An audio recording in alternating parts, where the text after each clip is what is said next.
ആദ്യം ഒരു ഐറ്റത്തെ നമ്മൾക്ക് വരച്ചാലോ, അതും പെന്ന് ഉപയോഗിച്ച്.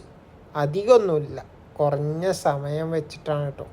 ഈ പോണത് കണ്ടെയ്നറാണ്. കണ്ടെയ്നർ എന്ന് തന്നെ പറയൽ, ട്രെയിലർ എന്നാണോ പറയൽ, അതൊരു ഡൗട്ടാണ്. എന്തായാലും ഞാൻ ചിത്രം വരച്ചിട്ട് ബാക്കി കാണാം.